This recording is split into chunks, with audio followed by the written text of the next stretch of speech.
21년에 드디어 무종교인이 60%가 됐습니다. 종교를 왜 안 믿습니까? 라고 물어보면요, 한국 사람들이 가장 높은 비율이 종교 자체에 아예 무관심합니다. 그럼에도 불구하고 600만 명 이상의 사람들이 템플스테이 갔다라고 하는 거는 또 이해가 잘 안 가는 현상인 거죠. 그 템플스테이라든지 명상이 이렇게 세속화된 방식에서 여러 분야, 사회 분야에서 특히 기업 활동에서조차도 이제 명상이 활용되잖아요. 이제 이렇게 되는 현상들은 그래도 여전히 종교 혹은 종교보다 더 확장된 개념으로 반드시 설명돼야 되는 인간의 열망이나 인간의 존재론적인 욕구가 있기 때문에 이 부분은 어떤 방식으로든 새롭게 그리고 더 많이 확산될 가능성이 큰 거죠. 자, 안녕하세요. 각 분야의 최고의 전문가들 모시고 그분들의 인사이트를 듣는 신과의 대화. 오늘은 우리 신과의 대화가 신에 대한 이야기 하겠습니다. 우리는 왜 종교에 의지하는가? 과거만큼 우리가 신에 의지하지 않는, 종교에는 더 덜 의지한다고 하는데 현대인들은 왜 종교를 믿는가? 또 혹자는 종교가 인간을 걱정하는 게 아니고 인간이 종교를 걱정해야 할 시대라는 말까지 나오는데 우리 시대의 종교는 무엇을 뜻하는 걸까요? 서울대 종교학과 성혜영 교수님의 해안을 좀 들어보겠습니다. 교수님 어서 오십시오. 네, 안녕하십니까. 나와주셔서 고맙습니다. 네. 방송기자 한 30여 년 하면서 세상의 모든 이슈가 삶과 죽음에 대한 거니까. 그런데 신을 다뤄보는 건 정말 처음인 것 같아요. 예. 여쭤보고 싶은 것도 많고 약간 두렵고 그렇습니다. 그 전에 한국인들이 종교를 과거만큼 덜 믿습니까? 그런 통계가 있습니까? 예, 확실히 그렇습니다. 이제 주요한 통계 중에 인구 센서스라고 통계청에서 조사하는 게 있지 않습니까? 그게 5년마다 이렇게 이제 통계 조사를 하는데 종교 항목은 1985년부터 이제 들어가서 10년마다 종교 통계 조사를 하거든요.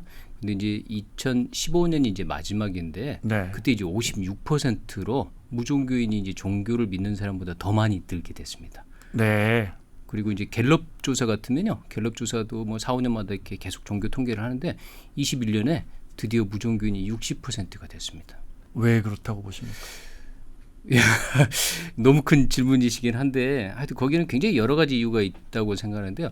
일단은 이제 사회 전체가 우리가 소위 세속화라고 표현하지 않습니까? 예전에 이제 종교적 세계관이나 교리가 삶의 모든 영역을 다 지배하고 운영하는 이제 근본적인 원칙이었다고 하면 이제는 이제 소위 인간의 합리성이라고 표현해야 되나요? 그러니까 요 비종교적인 원리가 경제라든지 정치라든지 교육이라든지 모든 분야를 다 지배를 하면서 사람들이 이제 종교에 대한 필요성이라고 표현해야 되나요? 그러니까 이거에 대해서 정말 덜 느끼게 됐다라고 저희가 생각을 합니다. 네. 합리성과 과학이 지배하는 세상에서 어찌 보면 종교의 영역이 우리 삶에서 그 비중이 낮아지는 건 이해는 갑니다. 비단 우리뿐 아니고 교수님 보시기에 이건 어떤 선진국이나 다른 나라도 비슷합니까? 맞습니다. 전 세계적으로 보면요, 그러니까 2015년, 16년 정도에 보면 이 전 세계에서 무종교인이라고 말하는 사람들이 16%가 됐거든요. 근데 이제 그게 20세기, 21세기, 특히 21세기 들어서 굉장히 빠른 속도로 늘어나고 있습니다. 특히 이제 북유럽 같은 그 기독교 국가들을 포함해 갖고요. 이게 이제 전 세계적인 현상이라고 봐야 되겠죠.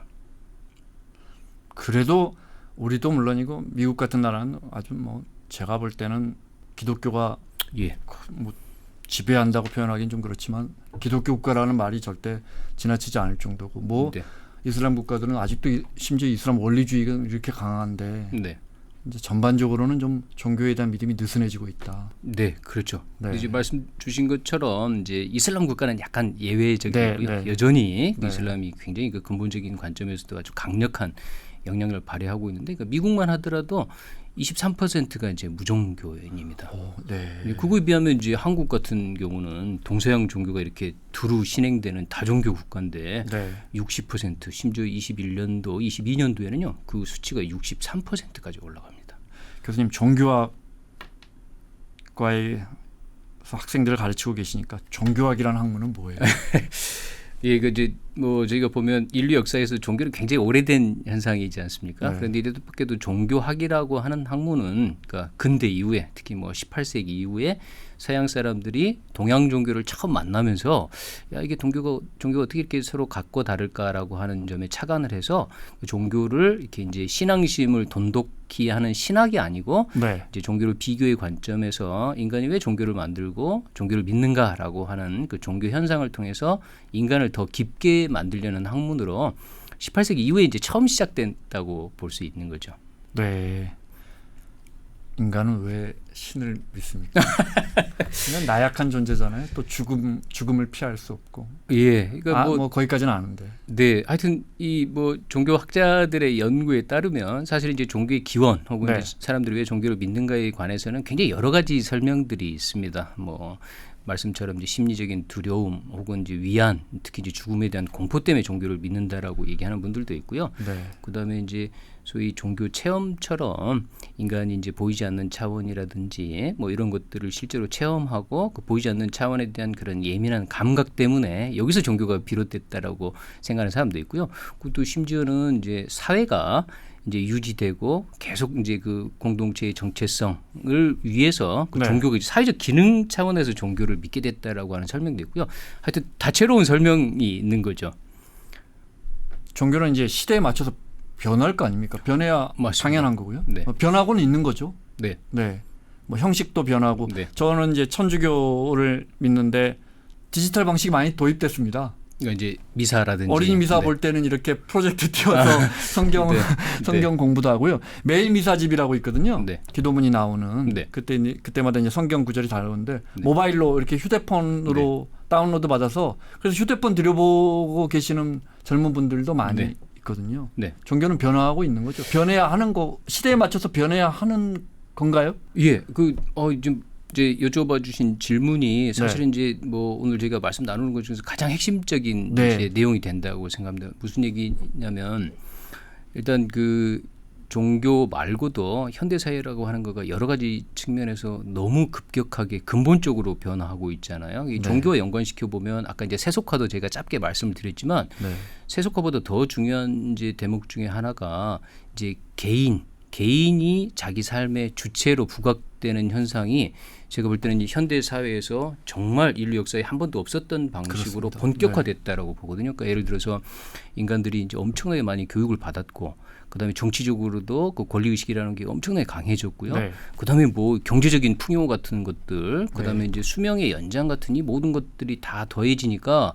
사실 예전에 이제 신문제도 있었고 남녀차별도 있었고 인종 차이에 따라서 애초에 뭐 교육이라든지 자아실현이라든지 이런 게 이제 근본적으로 차단된 사람들이 되게 많았었잖아요. 네. 근데 이제 지금 이제 21세기에는 그 모두가 다 자기 삶의 주인이 돼서 자기 삶의 의미를 직접 찾고 그거를 구현하라고 그 공동체도 그렇고 개인도 적극적으로 권고하고 직접 나서는 시대가 된 거거든요. 네. 근데 이제 이게 전체적으로 보면 제가 볼 때는 인류 역사에 처음 있는 현상이거든요. 그렇죠? 네. 사실은 이제 종교 역시도 이런 이 개인이 주체가 된 이 삶의 변화를 수용을 하고 적극적으로 반영을 해야 되는데 종교는 이런 변화 자체에 특히 이제 한국 종교의 경우도 마찬가지지만 이게 굉장히 늦습니다.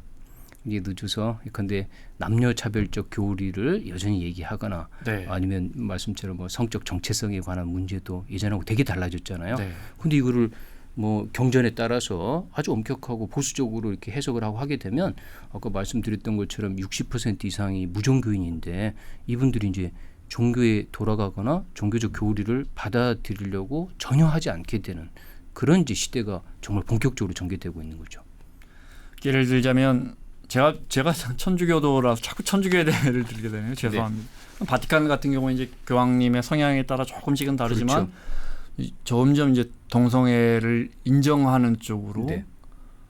사실 이제 성경 말씀과는 어떻게 보면 1차원적으로는 매우 배치되지만 네. 점점 저 시대를 따라가는 듯한 그렇죠. 변화 움직임이 있거든요. 네, 네. 네. 근데 이제 그게 뭐 전체적으로 봐서는 네. 바깥의 사회가 변하고 네. 개인들이 그거에 따라서 자기 세계관이라든지 선택의 문제에 대해서 예전보다 훨씬 더 자유로워진 환경을 충분히 반영하고 없다고 보기는 어렵죠. 예컨대 이제 무슨 낙태 문제라든지 네. 그 뭐 여성 사제 문제라든지 뭐 가톨릭의 경우에는 네. 뭐 이런 부분들이 좀 더딥니다. 그렇죠. 어쨌든 변화는 합니다. 그 변화는 하고 있죠. 왜냐하면 이제 그게 변화하지 않으면 안 되는 시점에 도달했고, 네. 그다음에 이제 사실은 신도들이 굉장히 빠른 속도로 줄고 있으니까 네, 그걸 이제 그렇습니다. 수용하기 어려운. 근데 이게 여하튼 전체로 봐가지고는 종교 바깥의 변화의 속도가 너무 지나치게 빠른 거죠. 특히 한국 사회는 그 점에서 보면 급속도로 변화해서 이 종교가 전통적으로 해왔던 기능도 잃고 있지만, 그러니까 시대 정서에 맞는 방식으로 개인들의 종교적 욕구나 열망들을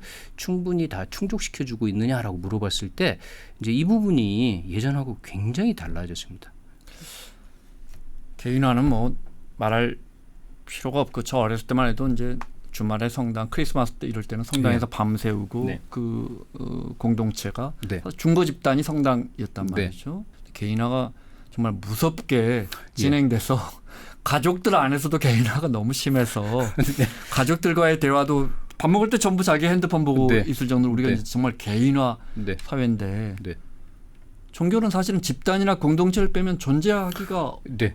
어렵지 않습니까? 예, 그 지금 방금 말씀해주신 대목이 사실은 이제 종교가 이렇게 사람들이 많이 떠나고 있지만 다른 한편으로 이 시대에 그 개인이 자기 삶의 주체가 됐는데 네. 개인이 자기 삶의 주체가 된 다음에 자유로운 선택은 하지만 심지어 이제 결혼 여부부터 네. 성적 정체성 이렇게 모든 걸 다 선택하잖아요. 근데 이제 그 결과를 개인이 또 전적으로 책임져야 되는 최초의 시대가 됐습니다. 누구도 대신 그걸 책임 안 그렇죠. 져주니까 네. 이 개인들이 어떤 의미에서 보면 엄청나게 고립되고 외롭고 심리적으로 불안하고 그다음에 이제 사회 변화가 아까 말씀처럼 이제 너무 빨리 진행되니까 이 불확실성이라고 하는 거가 인류 역사에서 지금처럼 큰 적이 없거든요. 그러니까 커진 적이 없어서 사람들이 어떤 방식으로든 개인이 주체가 됐지만 그 부작용 혹은 피로 사회에서 이것들을 위안받고 싶은 욕구도 엄청나게 커졌습니다. 이건 이제 전통적으로 종교가 충족시켜 준 건데 이제 이 대목에서 그런 신종교들이 개인의 그러니까 심리적으로 취약한 사람들의 마음을 어루만지고 말씀해 주신 것처럼 이렇게 공동체성 혹은 인간의 관계를 회복하는 방식으로 요 이제 약한 고리를 이제 걸고 들어오는 거죠. 그러니까 개인화됐지만 개인들이 과거만큼 그러면 덜 외롭냐? 절대 아니고 그렇죠. 오히려 오히려 더 더 심하게. 외롭고 더 불안하고 네, 더 불안하고. 네. 그렇게 말씀 듣자 보니까 그러면 더 신에 의존해야 하는데 예컨대. 뭔가에 믿어야 하잖아요. 네. 집에서 넷플릭스만 볼 수는 없단 말이죠. 네. 불안하다고. 네. 근데 통계적으로 1인 가구는 뭐 급증하고 있고요. 우리나라는 30%가 넘었으니까. 그렇습니다. 네. 개인화되고 더 외롭고 소외 문제는 더 사회 문제가 되고 있고 네. 인간은 그러면 뭔가 절대적인 존재에 의존할 수밖에 없을 텐데 예. 사실 제가 미사를 나가는 것도 내가 신을 믿는 건가 내가 네. 외롭고 불안해서 네. 신께 뭐 성당에 앉아 있는 것만으로도 네. 마음이 편안해지고 네. 뭔가 위안을 받는 것 맞습니다. 같습니다. 어렸을 네. 때부터 들어온 성가를 네. 듣고 내가 정말 신을 믿는 건가. 네. 그런데 그렇게 따지면 정말 종교의 기능은 오히려 더 절실해졌다. 예, 저는 그렇게 생각합니다. 종교자 입장에서 보면 사람들이 이제 제도화된 조직화된 종교는 떠났지만 그 종교적 심성이라고 표현해야 되나요? 그 종교가 오랫동안 인간에게 제공했던 예를 들어서 이제 말씀해 주신 것처럼 이제 신과의 관계라고 하는 것도 결국 관계잖아요. 네, 그러니까 네. 다른 존재들과 달리 신은 어쨌든 우리를 무조건적으로 사랑하고 섭리라는 이름으로 우리를 보호해주는 틀거리를 제공해준다라고 하는 것 자체가 그 믿는 개인에게는 삶의 여러 가지 위기도 극복하게 만들고 심지어 죽음도 두려워하지 않게 만들어주잖아요. 그런 의미에서 보면 그 신과의 관계도 그렇고 그다음에 신이라고 하는 큰 존재 속에서 서로가 이렇게 다른 그 같은 뜻을 품고 있는 사람들끼리 맺는 관계 이런 것들은 이해관계를 떠난 어떤 의미에서 보면 존재의 아주 가장 근본적이고 근원적인 차원에서의 관계성을 회복해주는 측면이 있거든요. 네. 그러니까 이런 점은 계속 이 현대 사회가 오히려 뜻밖에도 개인에게 그런 열망과 욕구를 굉장히 더 추동하고 있는 거죠. 그러니까 그렇게 보면 이제 불확실성이 커져서 불확실성을 해결하는 방식으로 저희가 이제 우리나라가 특히 그렇지만 이제 돈이라고 하는 네. 거를 끝없이 추구하잖아요. 네. 사실은 이 불확실성을 이 주는 위험성을 이렇게 제거해 주는 가장 유효한 수단이라고 생각해서 사실 그런 거지만 은퇴 없이 계속 일하자. 예. 근데 이제 뭐 저희가 잘 알다시피 이렇게 돈을 어느 정도 많이 번다고 해서 아까 말씀처럼 관계가 주는 충만함 같은 거가 돈으로 다 충족이 되느냐라고 물어보면 그 꼭 그렇지는 않거든요. 그러니까 그 점에서는 여하튼 인간이 어떤 방식으로든 뭐 궁극적 존재든 혹은 주변과의 그 무조건적인 사랑이 됐든 뭐가 됐든 관계를 통해서 뭔가 충만감을 느끼고 싶은 욕망들이 굉장히 커지고 있다고 봐야 되는 거죠. 가끔씩 프로야구장을 가봐도 네. 사람들이 내 팀을 응원하지만 네. 나와 한 팀을 응원하는 사람들과 유대감을 느끼는 게 정말 맞습니다. 큰 거라는 생각이 들거든요. 예, 이 사람들이 이 3시간 동안은 나하고 한 편이야. 네. 우리가 함께 소리치고. 네. 그래서 그 종교에 보면 그 토테미즘이라는 게 있지 않습니까? 네. 그러니까 우리 같으면 이제 단군이 곰 토템이라고 해서 네, 곰이 우리 뭐 근데 동물이지만 우리 형제와도 같고 그래서 곰을 이제 잡아먹으면 안 되고 죽이면 안 되고 이렇게 생각하잖아요. 근데 보시면 미식축구라고 하는 거가 네. 혹은 이제 프로 스포츠가 사실은 그 토테미즘일 가능성도 있는 거죠. 이제 사자나 호랑이를 토템으로 삼아가지고 그런 공동체 그리고 이제 어쨌든 일상의 공간으로부터 벗어나서 네. 그 제한된 스타디움에서 열광하고 어떤 의미에서 보면 집단적으로 한 마음의 상태가 돼서 이게 이제 정서적으로나 어쨌든 존재론적인 측면에서도 굉장히 큰 카타르시스를 주는 그런 효과가 있는 거죠. 그러니까 그 점에서 보면 인간이 사실은 이제 뭐 그렇게 해석하는 경우도 많이 있습니다. 토테미즘으로. 단군의 자손인 우리는 그럼 유독 두산 베어스와 그 뭐 이제 서울 사람들은 특히 그래야 되겠지만 농담입니다. 네. 네. 아까 이제 종교에 대한 어떤 종교에 의지하고 싶은 인간의 욕구는 더 커졌는데 네. 우리 사회는 개인화되는 예. 매우 모순적인 상황인데 그런 상황에서 어떤 특정 종교가 네. 그런 인간의 외롭고 불안한 부분을 싹 더 어루만져 준다면 네, 과거에 기존 종교들 뭐 네. 레거시 종교라고 해야 합니까? 기존 네. 종교들 말고 네. 우리 주변에 기독교, 천주교, 불교 같은 기존 종교들 말고 네. 우리가 이단이나 사이비 종교라고 해서 네. 근데 그 세력이 굉장히 무시할 수 없는 네. 그 종교들의 특징을 보면요. 네. 공동체가 있습니다. 가면 네. 도시락을 함께 나눠 네. 먹고 이웃 해주고 따뜻하게 사람을 챙기고 네. 함께 그 JMS 같은 정말 우리 사회에서 큰 논란을 일으키 현재 진행형이죠. 네. JMS 같은 경우도 사실 당시에 그 명문 대학생들이 왜 거기에 갔냐 가면 젊은 사람들끼리 즐거웠다는 네. 거 아니에요. 네. 맞습니다. 공동체. 네. 그걸 파고드는 거군요. 대표적으로 그 일본에서 그 아사라 쇼코가 오음진리교. 예, 오음진리교가 대표적으로 그 동경대생을 포함해가지고 네. 그 아주 엄청난 경쟁 사회에서 이겼지만 그 근본적으로 삶이 공허해진 젊은 친구들이 그 종교 공동체를 거기도 통해서 엘리트 학생들이 그렇죠. 많이 주게 됐어요. 맞습니다. 엘리트 학생들이 뭐 네. 이 동경대생을 포함해가지고 실제로 그 테러에 그 동경대생들도 가입했으니까 지하철에서 뭐 네, 사리가스를 배포해서 사람 죽고 그랬죠. 얼굴 한번 본 적 없는 사람들을 이렇게 죽음에 이르게 하는 그 이면에는 그 종교 공동체가 굉장히 끈끈한 방식으로 그 공동체 구성원들에게 심리적 위안과 결속감들을 아주 강력하게 준 거죠. 그래서 이게 없어지는 그 삶의 국면이나 단계를 그 이 친구들이 더 이상 견딜 수 없을 지경까지 만들어 놓으니까 이제 그 종교 교리를 떠나서 그 인간적인 정서적 교감 때문에라도 이걸 벗어날 수 없게 되는 현상이 벌어지는 거죠. 예전에 아주 제가 읽은 기사 중에는 면벽 참선을 10년 동안 수감 중에 하는데 지상에서 10cm인가 떠서 공중부양. 열반하고 있다는 네. 그걸 믿는다는 거 아니에요. 뭐 실제로 이제 그래서 이제 종교가 네. 이제 가진 여러 가지 기능 중에 예를 들어서 불교가 그런 말씀 많이 하거든요. 그러니까 불교가 개정의 사막이라고 하는데 네. 종교가 이제 지적인 측면에서 우리를 갈고 닦고 네. 그다음에 그 지적인 측면은 이제 지혜라고 보통 우리가 표현을 하거든요. 네. 그다음에 선정이라고 하는 이름으로 명상 수행을 통해서 네. 자기 자신과 존재의 그 깊은 부분들을 직관적으로 그게 이제 우리가 보통 종교 체험이라고 부르는 네. 거고요. 네. 그다음에 이제 마지막에 이제 윤리적인 측면입니다. 윤리적 수행. 그러니까 네. 나와 타인 사이에 더 바람직한 행동 방식을 선택을 해서 그걸 통해서 나와 주변 사람들을 더 행복하게 만드는. 그래서 이렇게 네. 계정해 사막이라고도 표현하고 그 계율, 네. 선정, 네. 그다음에 지혜라고 하는 이름으로 이렇게 세 가지로 개정해군요. 그다음에 이제 똑같은 방식으로 보면 이제 힐압 철학자들이 왜 진선미, 뭐 미스 코리아에서 네, 진선미 얘기하지만 진리라고 하는 게 어쨌든 지성적 수행, 지성적 트레이닝을 통해서 우리가 사물의 더 보편적이고 큰 차원의 진실을 알아차리는 능력이라고 보면, 그다음에 이제 선이라고 하는 거는 윤리적인 측면이잖아요. 그러니까 이제 올바르고 참된 것. 그다음에 그 미라고 하는 거는 존재 자체 혹은 아름다움 그 자체를 이렇게 직관하는 거거든요. 이게 또 사실은 그 종교 체험의 영역이라고 보면, 이 세 가지 영역 중에서 그러니까 이 지성적인 트레이닝의 부분하고 윤리적인 측면은 이제 사회가 세속화되면서 종교가 이 영역을 다 잃었어요. 근데 유독 아직 남아 있는 거가 이 선정의 영역, 혹은 명상의 영역, 혹은 종교 체험의 영역입니다. 그러니까 이게 종교 체험이 말씀해 주신 것처럼 이제 그 집단적으로 같은 마음의 상태에 도달하거나, 아니면 뭐 여러 가지 초자연적인 이제 체험들이나 남의 마음을 읽거나, 뭐 그 죽은 자의 혼백을 보거나, 이런 식의 그 종교가 뭐 기적이라고 표현하든 뭐라고 표현하든 종교 영역에서 종교 체험이라고 하는 거는 여전히 종교 영역이 아직 남아 있는 거죠. 네.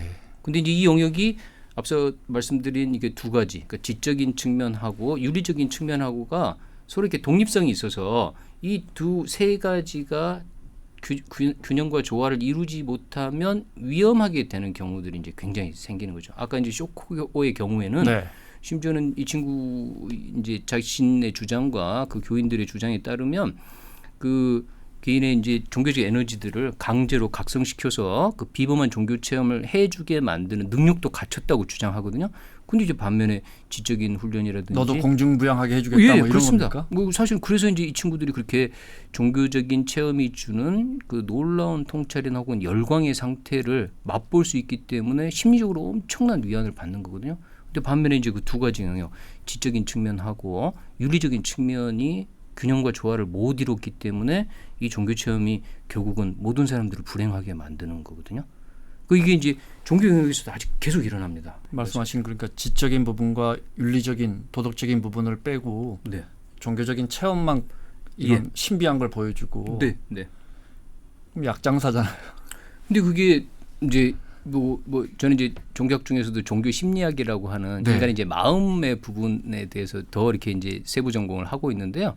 그 인간이라는 존재의 의식이 사실은 굉장히 다양한 계기로 굉장히 서로 구분되는 상태들로 빠질 수 있거든요. 네. 근데 그거가 사실은 이제 종교 영역에서는 항상 그게 우리 소위 엑스터시라고 표현하든 종교적 카타르시스라고 표현하든 간에 네. 그 종교 체험이 없으면 종교는 성립할 수가 없습니다. 예컨대 이제 불교 같으면 깨달음 체험이 있잖아요. 네. 힌두교 같으면 아트마니 브라만과 하나가 되는 목샤라고 하는 체험이 있는 거고, 기독교 이제 가톨릭 이제 신도시면 가톨릭에 보면 뭐 아빌라의 데레사를 포함해서 에카르트 같은 신비주의자들이 있었잖아요. 이분들은 항상 신과의 합일이라고 하는 굉장히 비범한 형태의 의식 변형의 체험 혹은 종교 체험이라고 하는 걸 했기 때문에 자기 삶을 그렇게 깊이 있게 굉장히 다른 방식으로 바꾼 거거든요. 그러니까 종교의 다른 여러 가지 영역들이나 기능들이 이미 세속화돼서 사회로 다 그걸 잃었다고 해도 아직 남아있는 게 이 종교 체험의 영역입니다. 인간의 의식을 집단적으로 바꾸는 것 관련된 것.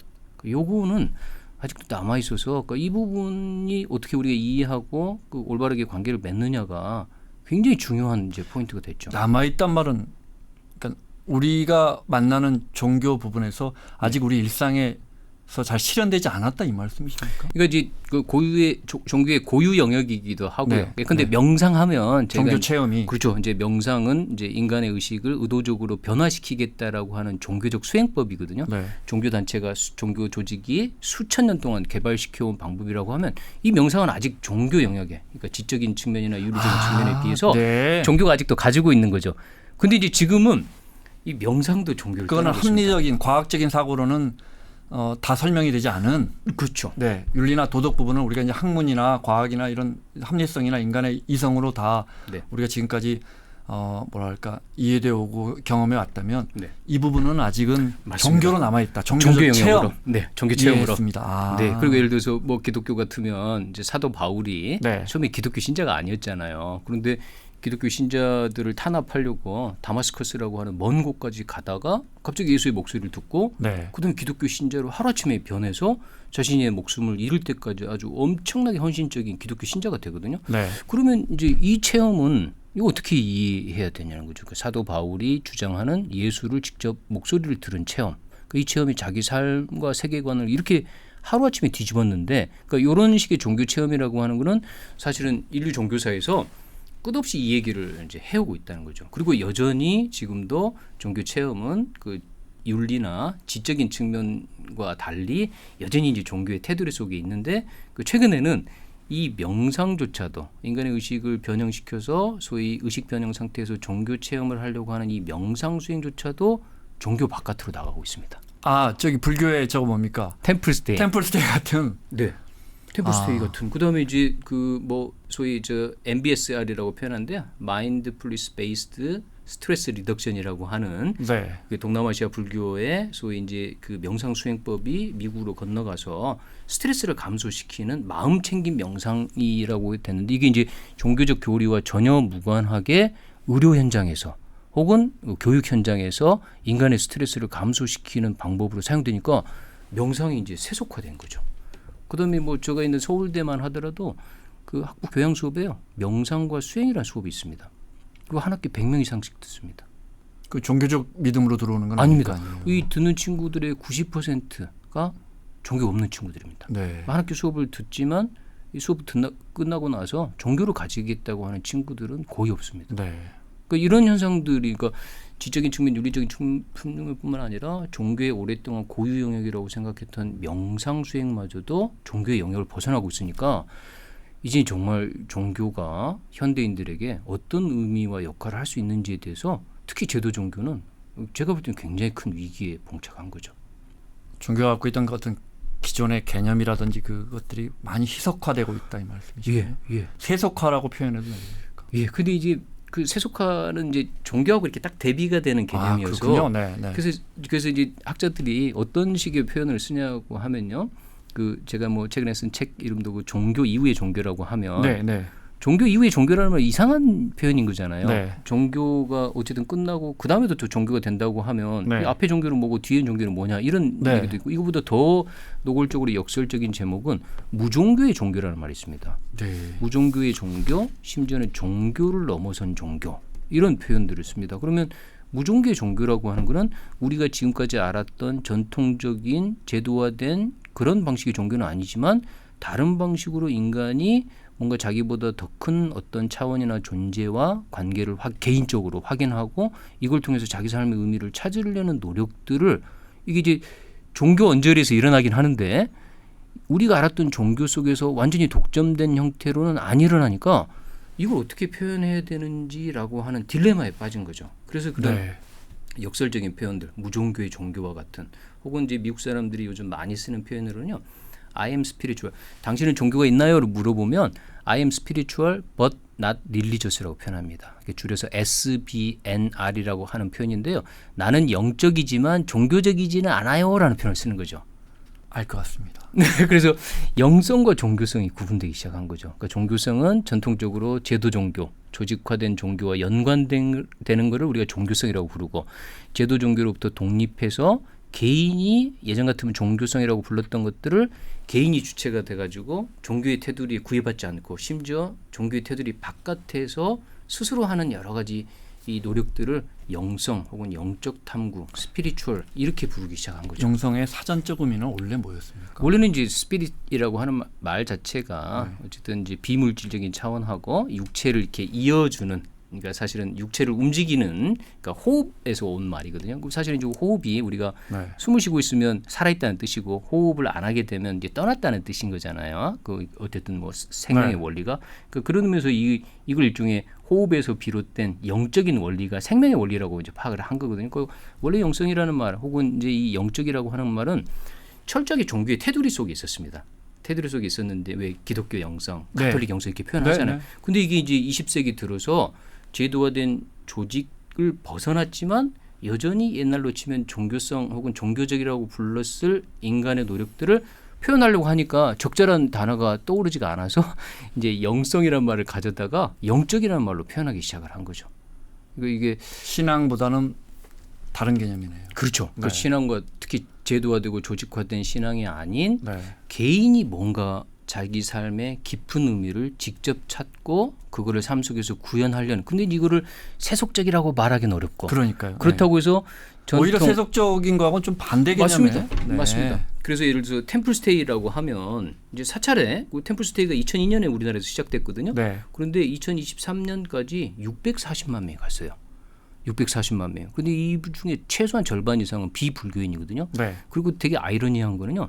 이 동기간 동안에 템플스테이는 640만 명이나 되는 불교인, 비불교인이 참여를 했는데 불교 신도는요. 300만 명 이상이 줄었습니다. 이건 이제 굉장히 이해하기 힘든 현상이거든요. 인류 역사에서 한 번도 이런 적이 없었거든요. 이걸 이제 어떻게 표현하느냐라고 물어봤을 때 이제 종교학자를 포함해가지고 사람들이 이제 말씀해 주신 것처럼 세속적이진 않는데 그렇다고 해서 전통적으로 종교적이라고 말하기도 어렵고 그래서 이제 이 중간쯤에 어중간한 상태, 그러니까 다시 말하자면 굉장히 새로운 현상이 등장하고 있는 거죠. 한국의 경우에는 네. 무종교인이 60% 이상이 돼버렸기 때문에 그 이 60% 이상 되는 사람들이 그러면 소위 말해서 종교적 세계관을 가지고 있지 않은 유물론자냐라고 물어보면요. 그 유물론자 그중에 10%도 안 됩니다.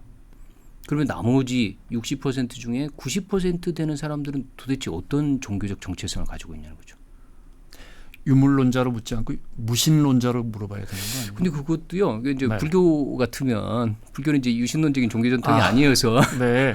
그렇군요. 근데 그래서 이게 이제 뭐 미국 같은 서구 사회에서는 당연히 네. 이제 무신론자라고 물어봅니다. 네. 무신론자냐 혹은 이제 그 불가지론자냐 네, 네. 이런 식으로 물어보지만 이제 우리 같은 경우는 이제 무신론자라고 물어봤을 경우에 무종교인들이 무신론자라고 이렇게 자기 정체성이 명확하게 드러나는 게 아니거든요. 네. 그래서 이게 이제 유물론자냐 아니냐 이렇게 물어보는 거. 그러니까 보이지 않는 차원이든 세상이든 그러니까 존재하고 있는 게 물질적인 차원이나 세계밖에 없느냐. 당신은 그걸 믿으세요? 이렇게 물어보면 우리나라에서 정말 하드코어한 방식으로 유물론자는 거의 없다 이 굉장히 말이죠. 그렇죠. 그런 제 주변에도 그런 것 같아요. 왜? 예. 특히 이제 연배가 올라갈수록 네. 이제 대조화된 조직화된 종교를 안 가지고 계시지만 이제 인간이 죽어서 그걸로 다 흩어지고 사라진다. 이거는 이제 우리가 받아들이기 쉽지 않은 생각이죠. 단적으로 우리가 저 돌아가신 아버지 돌아오신다고 제사 지내잖아요. 맞습니다. 아버지 좋아하시는 음식 준비하잖아요. 맞습니다. 네. 특히나 이제 말씀처럼 이제 뭐 부모님을 포함해서 가까운 사람들의 죽음이라고 하는 현상을 놓고 네. 이분들이 완전히 사라졌다. 완전히 다 물질로 돌아가서 어떤 이제 아이덴티티가 있는 실체가 없다라고 하는 사고 방식은 사실 이제 인간들에게 그 되게 받아들이기 힘든 거죠. 그 사실 여부와 무관하게. 네. 그 점에서 하여튼 유물론자의 비율이 굉장히 낮지만 동시에 종교에 속하지 않고 종교 조직에 헌신하거나 소속감을 느끼지 않는 사람들이 어쨌든 전 세계로 놓고 보면 공산주의 국가 빼놓고는 한국이 제일 높다고 봐도 과언이 아닌 거죠. 정리하면 과거의 종교의 개념으로서의 종교의 그 종교가 갖고 있는 그 많이 희석화됐지만 예. 네. 그렇다고 인간이 여전히 뭐 완전히 과학이나 뭐 이성 숫자에만 함몰되는 사람은 아니다. 네. 네. 저는 이제 그렇게 봅니다. 네. 특히 이제 인간의 마음, 의식이 변화돼서 이렇게 작은 나라고 하는 것보다 더 큰 차원, 뭐 그게 자연이 됐든 혹은 타인과의 교감이 됐든 간에 나라고 하는 자기 정체성을 이렇게 확장하는 경험. 제가 이제 그거를 보통 이제 종교 전통에서 그걸 엑스터시라는 말 자체는 히라보로 내 밖에 선다라고 하는 뜻이거든요. 네. 엑스라는 말은 이제 아웃 오브라는 뜻이고 네. 스타시는 스탠딩이라는 말인데 기본적으로 인간은 종교적 수행, 특히 명상 수행을 통해서 과거의 나보다 더 큰 내가 되는, 그러니까 과거의 나로부터 한 발 벗어나서 더 큰 자기 정체성을 인식하는 경험이나 사건이 가능하다고 봤습니다. 그리고 인간이 그걸 이제 추구해야 된다고 봤기 때문에 그러니까 모든 종교는 그 엑스터시라고 하는 이 단어를 중심으로 전개가 된다고 볼 수 있죠. 그리고 이 단어는 이제 우리나라 말로는요, 망아경, 그러니까 작은 나를 완전히 잊어버리는 경지라고 표현되기도 하고 망아경. 그렇죠. 그다음에 황홀경 잊어버리는 경지. 네, 나를 완전히 까맣게 잊어버리는. 그러니까 어떤 대상이나 이런 거에 몰입돼서 과거의 작은 나의 상태를 완전히 잊어버리는. 아까 처음에 얘기해 주신 그런 우리가 스포츠 야구 네. 경기장에 네. 갔을 때 수만 명이 함께 모여서 뭐 역전 말로 홈런 쳤다. 네. 그러면 그 순간 내가 없잖아요. 그 수만 명이 하나가 돼서 한 목소리로 네. 크게 외칠 때 그때 일종의 우리가 유사 종교 체험처럼 나를 벗어난 이 엑스터시 경험들을 한다라고 볼 수 있는. 그다음에 이제 그 뭐 BTS 공연이라든지 네. 우리의 정신, 일상적인 의식 상태를 완전히 벗어나게 해서 엄청나게 큰 이 집단적인 정체성, 집단적인 일체감과 더불어서 큰 기쁨을 맛보게 되는 그런 경험들이 있지 않습니까? 네. 그걸 이제 황홀경이라고 표현하는 거죠. 네. 그 내적으로 그 존재 자체가 엄청난 기쁨을 주니까. 그러니까 그 황홀경하고 망하경이 이제 소위 히랍 사람들이 얘기했던 엑스, 스타시의 이제 번역어로 우리나라에서 많이 이제 사용이 되는 거죠. 근데 그 왜 자기 정체성을 찾아가는 그 과정이 왜 나를 벗어나야, 그러니까 나를 벗어난다. 나보다 한 단계 더 뛰어넘는다. 그렇죠. 왜 그래야 되는 거죠? 그 이제 잘 이해를 못하겠습니다. 뭐 교수님 책에 네. 내 안에 엑스터시를 찾아서 종교 네. 이후에 종교 아까 말씀하신 네. 거기까지는 제가 이해를 했는데 네. 종교는 엑스터시를 통해 나와 우주의 숨겨진 차원을 직접 알아차리도록 만든다. 네. 네. 그러니까 예를 들어서 네. 뭐 가톨릭 종교 전통 같으면 인간 속에 이제 신성이라고 하는 게 있어서 인간 영혼이 신에 향하는 이제 엄청난 관상기도 특히 이런 걸 네. 통해서 이제 신과 이렇게 하나가 돼서 내 속에 인간의 영혼 속에 신성이 있다라고 하는 걸 알아차리는 경험이 있으면 그걸 이제 소위 우리가 이제 엑스터시가 과거에 그러니까 신성이라고 하는 게 존재하지 않고 나는 그저 육체에 묶여 있는 시공에 제한된 존재야라고 하는 자기 정체성이 있었다고 하면 그 변형된 의식 상태에서 나의 더 큰 정체성을 이제 발견하는 거죠. 우리에게 이제 동양 종교 전통에서 더 익숙한 사례를 든다고 하면 근데 붓다의 경우가 대표적이잖아요. 네. 생로병사의 그 의문에 사로잡혀서 이거의 궁극적인 의미, 자기 존재의 궁극적인 의미를 찾기 위해서 엄청난 고행수행을 하지만 결국은 여하튼 그 중도라고 하는 길에 대한 착안을 하게 되면서 소위 깨달음의 체험을 하게 되잖아요. 이 깨달음 체험이 결국은 내 깊숙한 곳에 그러니까 불성이라고 하는 게 있어서 내가 그거를 체험을 통해서 깨달음 체험을 통해서 불성을 알아차리면 고타마 시다르타라고 하는 고유명사가 붓다라고 하는 보통 명사 깨달은 자로 변모한다라고 하는 거거든요. 그러면 이제 그 일회적인 사건 자체가 사실은 나를 이제 고타마 시다르타라고 하는 육체에 묶여 있는 시공에 묶여 있는 존재라고 하는 그 자기 정체성에서 벗어나서 붓다라고 하는 더 큰 자기 정체성을 갖는 자로 이렇게 변화를 시켜주는 거죠. 어쨌든 이제 예수와 붓다의 경우를 포함해 가지고 모든 종교 전통의 사실은 창시자들은 우리가 생각했던 것보다 이렇게 작고 제한된 존재가 아니라 사실은 우리 속에 이 시간과 공간을 벗어나게 만드는 더 큰 존재의 존귀함이 이미 갖추어져 있어서 그거를 알아차리면 우리가 다 변모할 거라고 하는 주장을 했죠. 가까운 이제 종교 전통으로는 수은체제의 동학이 대표적이죠. 그러니까 수은체제 저희가 뭐 고등학교 때 윤리 시간에 네, 네. 너무 당연한 방식으로 배우잖아요. 그러니까 인내천이라고 하는 것도 배우고 네. 그다음에 시천주라는 말로 인간들은 자기 마음속 깊은 곳에 하늘님을 모시고 있어서 그 하늘님을 모시고 있다는 사실을 알아차리면 우리가 곧 하늘님이 된다. 그래서 모든 인간들은 하늘님을 모시고 있는 하늘님과 동일하게 될 수 있는 하늘님이어서 다른 인간들을 하늘님처럼 존귀하게 대접하라고 하는 게 이제 그 동학의 가장 그 핵심적인 가르침이고 이런 방식으로 동서양의 종교 전통은 여튼 이 시간과 공간의 제한된 자기 정체성을 확장해서 더 큰 차원의 존귀함 그리고 이제 그 체험 자체가 굉장히 기쁨을 수반하는 그런 체험이 있다라고 끊임없이 강조를 해왔던 거죠. 기독교적으로 해석하시면 어떻게? 그 기독교도 대표적으로 이제 요한복음이 대표적이잖아요. 네. 요한복음에 보면 예수님이 오셔가지고 제자들한테 그리고 동료 유대인들한테 계속 가르쳤던 게 뭐냐면 내가 하나님 아버지 속에 있고 하나님 아버지가 내 속에 있어. 이 사실을 이제 계속 얘기를 하거든요. 그런데 이제 동료 유대인도 이해를 잘 못하고 제자들도 이해를 못하지만 나중에 이제 로마 군인에게 잡혀서 목숨을 잃기 바로 직전에 하나님 아버지한테 하는 기도가 또 그거거든요. 내가 하나님 아버지 속에 있고 하나님 아버지가 내 속에 있고 그리고 사실은 우리 모두가 하나님 아버지 속에 들어있고 하나님 아버지 우리 모두 속에 들어있어서 우리는 하나다라고 하는 이 가르침. 당신들은 내 가르침을 안 믿지만 이 가르침을 이제 전해 주려고 왔다라고 하는 얘기를 계속 하거든요. 그러니까 네. 이 요한복음이 이후에 그러니까 기독교에서 소위 신과 인간이 하나가 될 수 있다라고 하는 것을 가르쳐주는 그런 게 기독교 신비주의의 사실은 가장 그러니까 기본적인 근본적인 텍스트가 되는 거죠. 다는 이해가 안 된 것 같지만 어떤 자기 정체성의 확장으로 나가는 네. 그냥 자기 자신의 어떤 그 우리가 기본적으로 인간이 갖고 있는 그 탈을 벗어나는 네. 그 정도라는 정도는 이해는 됩니다. 그 조금 더 이렇게 이 익숙하고 편안한 방식으로 말씀을 드려보면 네. 아까 그 종교의 수행에는 세 가지 지성적 수행, 윤리적 윤리적? 수행, 그다음에 네. 명상 수행이 있다고 네. 했잖아요. 그 지금 이제 저희가 명상 수행에서 소위 의식 변형 상태에서 더 큰 정체성을 네. 발견하는 체험에 대해서 말씀드렸다고 하면요.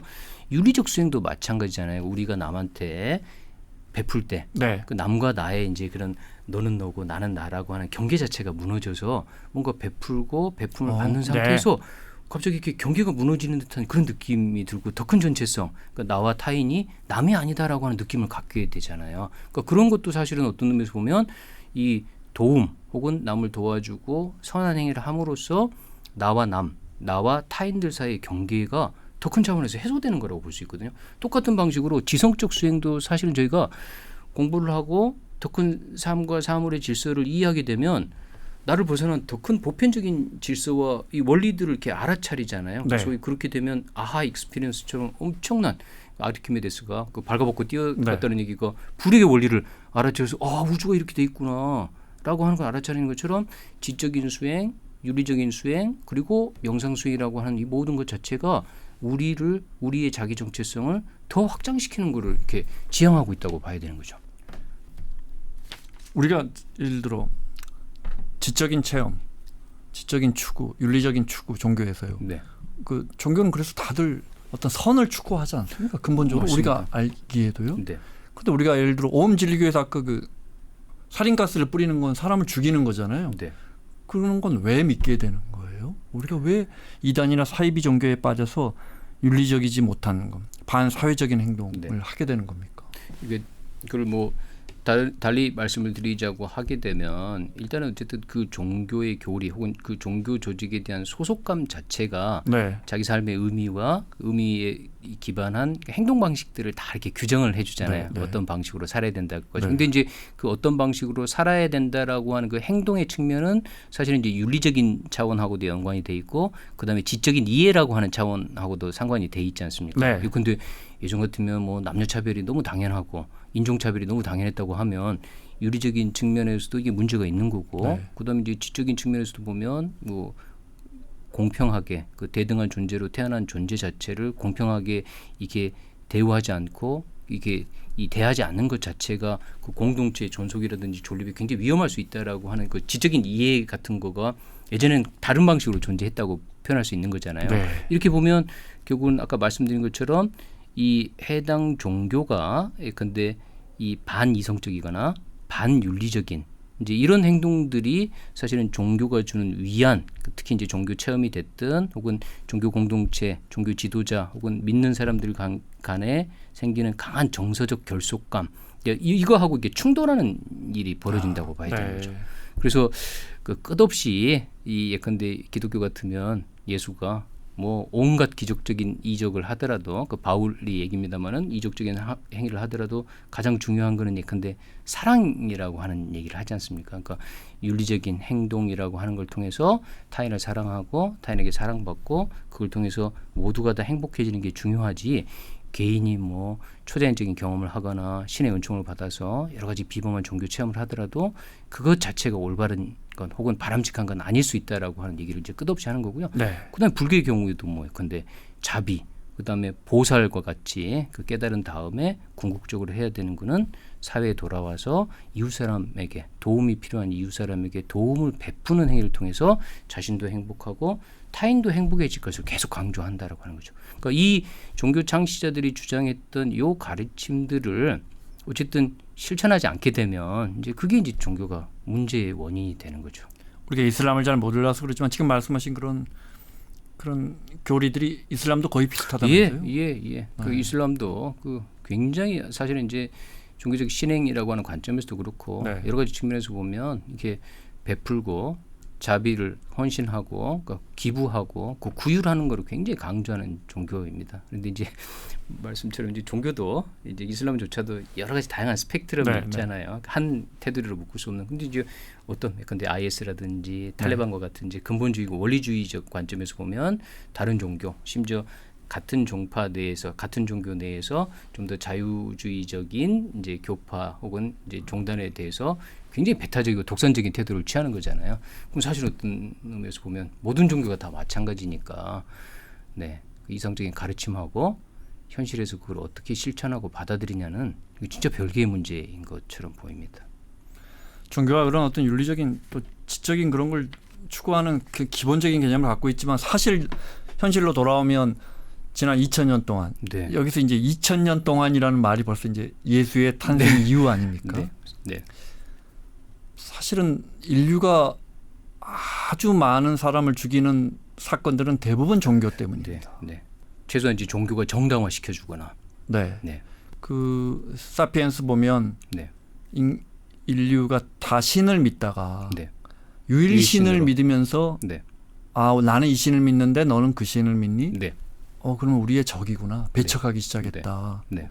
뭐 그건 맞는 말 같고요. 네. 그런데 이 말씀하신 것처럼 그렇게 다 선한 의지, 네. 사회에 대한 규율, 남을 사랑하는 네. 교리를 갖고 있는 종교가 왜 뭐 비단 뭐 우리가 뭐 십자가 원전까지 갈 것도 없습니다. 네. 지금 팔레스타인에서 벌어지고 있는 일을 네. 보면 네. 왜 이렇게 된 겁니까? 그러니까 이게 뭐 반복적으로 드리는 말씀이지만 이제 종교라고 하는 거가 네. 아까 이 자기 정체성을 확장시킨다는 게 어쨌든 우리가 발달 심리학이라고 하는 심리학의 분야가 있잖아요. 그러니까 네.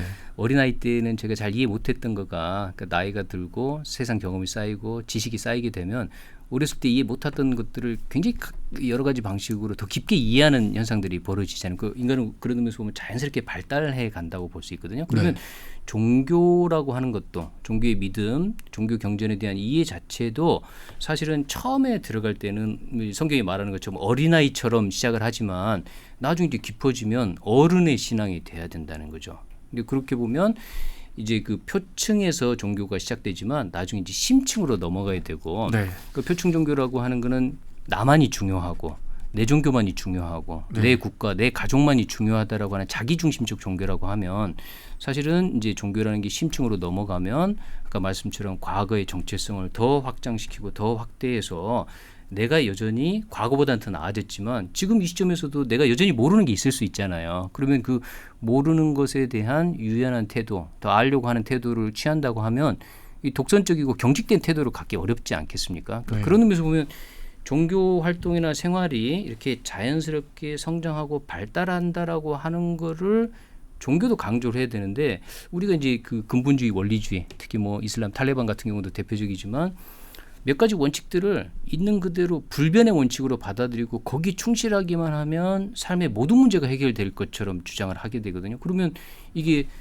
변화된 사회하고 그다음에 다양한 사고방식을 가진 다른 종교를 가진 사람들하고 심지어 종교가 없더라도 세속적인 관점에서 지적으로나 혹은 윤리적으로 굉장히 이렇게 높은 수준에 도달한 사람하고 이 종교적인 교리를 주장하면서 이렇게 주장하는 사이에 굉장히 큰 갈등과 긴장들이 이게 눈으로 보이는 네. 거잖아요. 그러니까 이게 이제 종교가 이 자연스러운 발달을 그다음에 더 나아지는 그 발전의 가능성들을 인정하지 않고 변화에 거부할 때 그때 이제 종교가 심각한 문제의 원인이 되는 거죠. 변화해야 한다. 네, 표층적인 편해지죠. 종교가 표층적인 시대에 종교가 맞춰서 심층적인, 심층적인 어떤 종교로. 예.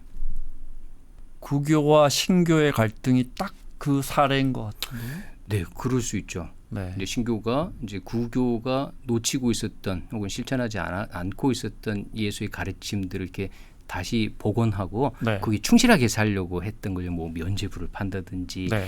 특정 뭐 라틴어로 적힌 종교를 뭐 독일어나 프랑스어로 번역을 못하게 막는다든지 이게 이제 네. 굉장히 뭐 예수의 근본적인 가르침에 위배됐다고 하면 이제 이걸로부터 벗어나서 모든 사람들이 뭐 성경을 자유롭게 해석하고 직접 성경을 통해서 예수의 가르침을 접할 수 있는 이제 그런 이제 시대 변화.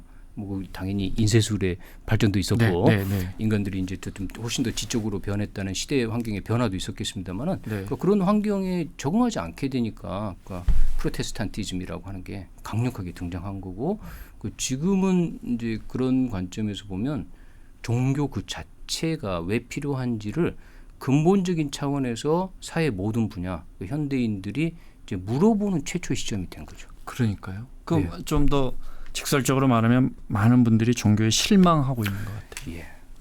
그리고 이제 그 실망보다 더 무서운 단어는 무관심입니다. 네. 그러니까 실망이라고 하는 거는 기대를 했기 때문에 실망도 하지만 이제는 뭐 종교를 왜 안 믿습니까라고 물어보면요. 한국 사람들이 가장 높은 비율이 무관심입니다. 시간이 없어서 혹은 종교에 실망해서가 아니고 종교 자체에 아예 무관심합니다. 네, 아예 무관심하지만 그럼에도 불구하고 템플스테이 네. 명상과 수행 수업은 몇백만 명이 특히 템플스테이 같은 경우는 600만 명 이상의 사람들이 템플스테이 갔다라고 하는 거는 종교에 그냥 무관심하다는 표현만 가지고는 또 이해가 잘 안 가는 현상인 거죠. 제가 아는 분은 종교 스테이 중에 뭐 사실 유명한 소설가신데 경상도에 어디 유명한 정말 예약을 오래 해야 하는 템플 스테이인데 네. 몇 박 며칠 속에 마지막에 네. 그 뱀이 들어있는 네. 그 남비 안에 네. 손을 집어넣어 눈을 감고 손을 집어넣어야 하는 수행이 있다는 물론 거예요. 독자는 아니겠지만요. 물론 네. 네. 그런데 사실 별것도 아닌데 네. 굉장히 두렵고 네. 굉장히 쇼킹한 기억이고 네.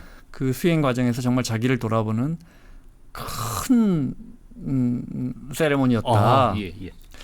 그런데 그 절간에서 정말 그렇게 큰 깨달음을 얻고 정말 소중한 체험이었다 하고 나왔는데 불과 한두 달 만에 다 일상에서 다 녹아버리더라 그런 말씀을 하시더라고요. 예, 네. 예.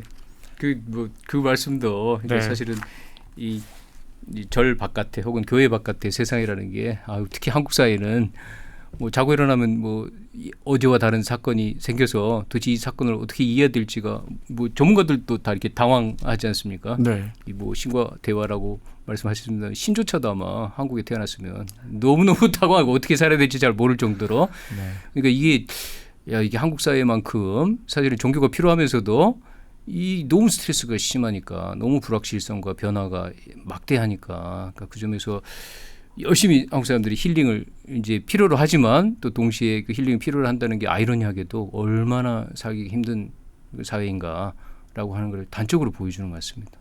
우리가 종교 실망하는 부분, 종교는 그렇지 못한 부분도 많지만 우리 사회 안에서는 정말 우리처럼 이렇게 갈등이 복잡 다단한 나라가 예. 진짜 계층 간 갈등, 세대 간 갈등, 요즘은 남녀 뭐 지역 감정 좀 덜해졌지만 뭐 더 남북 간 갈등. 네.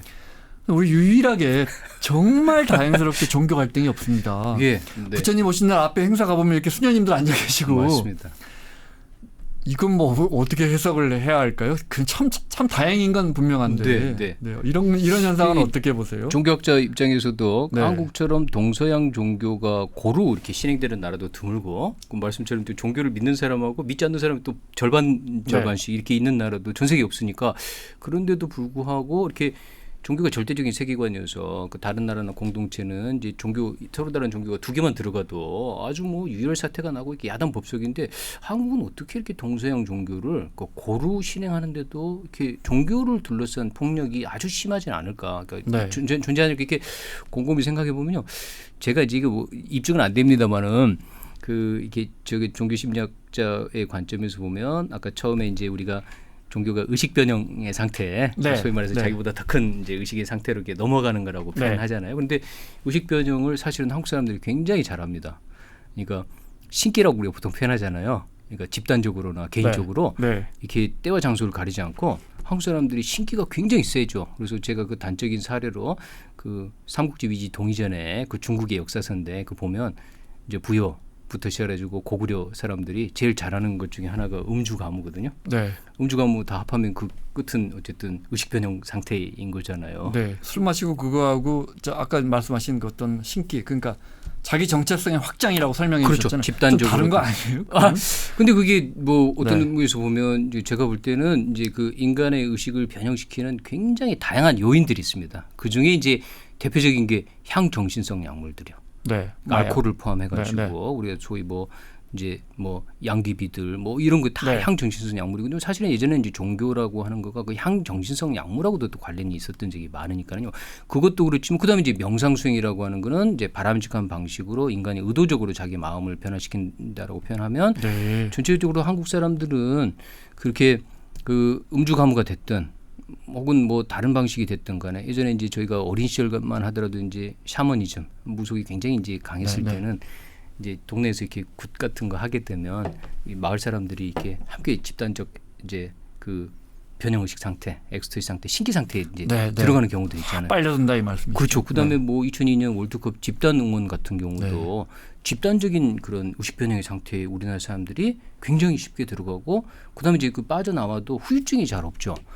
그러니까 후유증이 없다는 얘기가 일상으로 잘 돌아온다는 네. 얘기거든요. 그러니까 뭐 미국 같으면 뭐 NFL 우승팀이 이제 우승했다고 한 도시에서 이렇게 축제를 하고 나서 끝이 폭동으로 끝나거나 집단이 모이게 되면 뭔가 이렇게 약탈하고 뭔가 부정적인 현상으로 많이 끝난다고 하면 이제 우리나라 사람들은 이제 이런 의미에서 보면 집단적으로나 개인적으로 다른 의식 상태에 갔다가 다시 일상으로 시공을 돌아오는 뛰어넘는. 네, 그거를 너무 잘하는. 그래서 뭐 낮에는 유교고 네. 밤에는 이제 무교와 그런 이런 이제 변형 의식 상태로 가는 한국 사람들에 대한 얘기들도 많이 하지 않습니까? 네, 제사 지내고 아버지 기리고 아버지에 대한 이야기하고 이제 제사를 지내고 또 며칠 있다가 또 교회 가고 네, 그러니까 이제 그런 의미에서 보면 그런 게 갈등 요소를 줄이는 분명한 예, 원인 우리나라 중에 하나는 사람들의 그 되겠네요. 타고난 신기가 네. 사실은 그 신기라는 게 어쨌든 보이지 않는 차원하고 접속하는 능력이라고 보면 네. 원래 우리나라 사람들이 이 탤런트가 있어서 네. 그 종교가 제가 볼 때는 종교학자 입장에서 보면 그 보이지 않는 차원하고 접속하는 특정한 방식들이라고 보거든요. 네. 그러니까 이제 애초에 이 도달하는 능력 자체들이나 이런 것들이 굉장히 강해서 이 방식들도 다양하게 수용하는 게 아닌가라는 생각이 듭니다. 이게 대표적으로 이대에 그 이제 한국문화학과 선생님 하셨던 지금은 이제 퇴임하셨는데요. 이 선생님이 쓰신 굉장히 흥미로운 책이 한국인의 신기, 한국인의 문기라는 책입니다. 네. 그러니까 이제 신기는 말씀처럼 직관적으로 다른 차원에 가닿는 능력이거든요. 그러니까 이게 한국 사람들이 신기가 굉장히 센 사람들이고 동시에 문기, 그러니까 지적인 측면에서 더 큰 차원. 네. 그러니까 유교가 대표적으로 문기가 강한 종교 전통이거든요. 이제 신기는 이제 샤머니즘, 무속을 포함해서 우리나라 이제 기독교 같은 경우도 엄청나게 열광적이고 열정적이잖아요. 부흥회 같은데 보시면 그다음에 이제 뭐 무교는 말할 필요도 없고요. 그러니까 이제 한국 사람들이 특이하게도 이 신기 문기가 다 강력한 사람들이라고 저는 개인적으로 보입니다. 그래서 이 여러 종교를 이렇게 다 수용하고 그 종교 사이에서도 특별한 갈등이나 아주 심각한 형태의 네. 이 폭력이라든 이런 게 없는 게 아닌가라고 해석을 하고 있습니다. 네, 입증할 방법은 없습니다만. 신기가 뛰어나다 그래서 파묘라는 영화가 네, 이렇게 네. 우리 국민들에게 사실 토테미즘을 믿거나 굿을 믿는 당신 믿습니까? 저는 안 믿어요. 그렇죠. 그러면서 1000만 명이 넘는 사람들이 그 영화 가서 보고 공감을 한단 말이에요. 그러니까 이게 하여튼 문화적인 관점에서도 네. 한국 사람들이 아주 독특한 어쨌든 그 정신 세계에 대한 분석이 필요할 것 같습니다. 그러니까 여러 종교를 넘나드는 것도 너무 쉽게 하고요. 그다음에 무종교인조차도 정말 이게 종교들 그리고 한국 갤럽의 조사에 따르면요, 이런 조사들도 있었습니다. 그러니까 뭐 윤회론을 얼마나 믿느냐, 네. 그다음에 죽은 다음에 다른 존재로 태어날 수 있는가라고 하는 물음 자체요, 그 불교도나 가톨릭이 비슷하게 답변합니다. 그래요? 이제 그런 사례도 이제 뭐 당연히 더 추가적인 뭐 질문에 대한 내용부터 시작해가지고 그 의미도 분석해야 되지만 그 몇 년째 계속 그렇게 그 개신교인도 20%가 넘습니다. 사후세계하고 윤회를 착각하신 건 아닐까요? 이제 꼭 그런 건 아닌 거예요. 다른 존재로 태어날 수 있느냐라고 하는 질문이었기 네. 때문에, 그러니까 그런 의미에서 보면 이제 불교 신도들도 그거를 받아들이는 비율이 50% 이하고요. 네. 그것도 놀랍지만 여하튼 그런 의미에서 보면 이 종교 조직의 소속 여부하고 특정한 교리를 받아들이는 것하고 사이에서도 우리나라 사람들은 엄청나게 유연한 태도를 보여주는 거거든요. 그러니까 네. 뭐 불교 신자 뭐 사주 궁합 보는 거나 무종교인 사주 궁합 보는 거나 비율이 거의 비슷합니까? 기독교인들 뭐 이제 하여튼 뭐 이런 여러 가지 측면에서 네. 이 경계를 이렇게 쉽게 넘나든다고 표현해야 되죠. 알겠습니다. 자, 서울대 종교학회 성혜인 교수님과 함께 우리 시대의 종교 말씀 나누고 있습니다. 몇 가지만 더 여쭤보겠습니다. 네. 제가 찾아보니까 리차드 도킨스라는 사람이 아주 유명한 옥스퍼드대 네. 교수 중에 유명한 무신론자시더만요. 네. 이분이 종교는 인류에 전혀 도움이 되지 않는다. 네. 저는 개인적으로 그건 아닌 것 같습니다. 인류가 종교와 과학 같이 발전해 온 건 아닌가 잘은 모르지만 네. 싶은데 현대 종교가 네. 그래도 우리 사회에 기여하고 있는 거죠. 우리 사회의 발전에 종교가 역할을 하고 있는 것이죠. 그러니까 뭐 결국 종교에 대한 이제 불신과 오해라는 거가 네.